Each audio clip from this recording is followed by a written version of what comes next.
My name is Daniel Kerr, and today I'm going to introduce you to the concept of love languages. You've ever wondered why sometimes your attempts to connect with other people are accepted better by some more than others? Or perhaps why you feel more cared for by some people more than others, even though both people seem to be making the same amount of effort?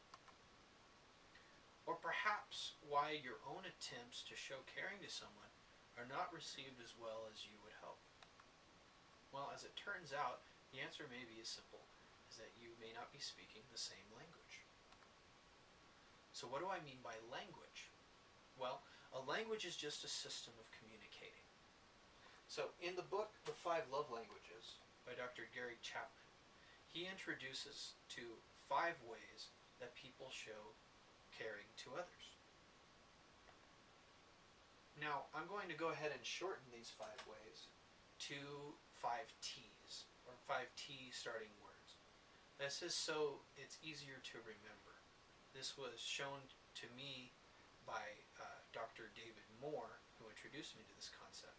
I think it really does help to remember. So we're going to start with the 5 T's. First one is talk, the next one's task, then treasure, then time, and finally touch. Now what do these look like in real life?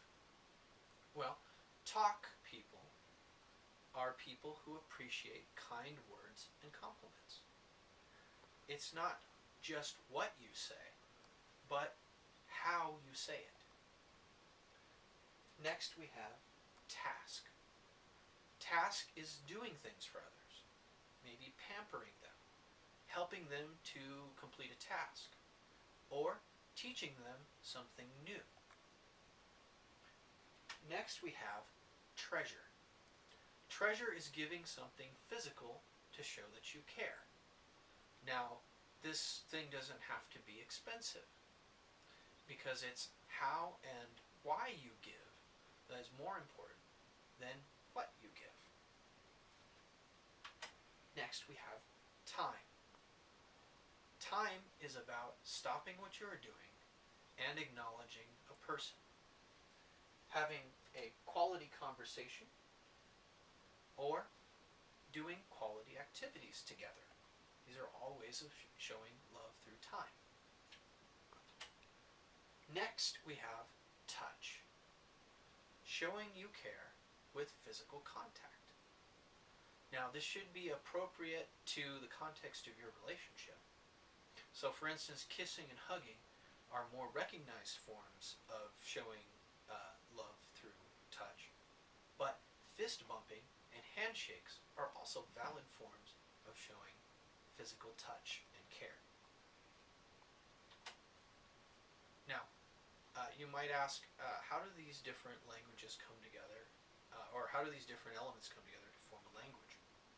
Oh, each person has a unique hierarchy of preference. So, what is highly effective to you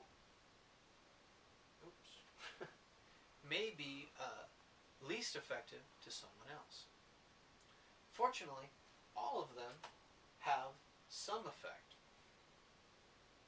Now, let's move on. How can you tell what someone's love language is? You might wonder, how do I know what my preference is? Or someone else's? Well, here are some hints. First off, ask yourself, how do you or others show caring? Oftentimes, people show caring in the same ways that they want to receive that same show of affection. Next, what offends you or others the most?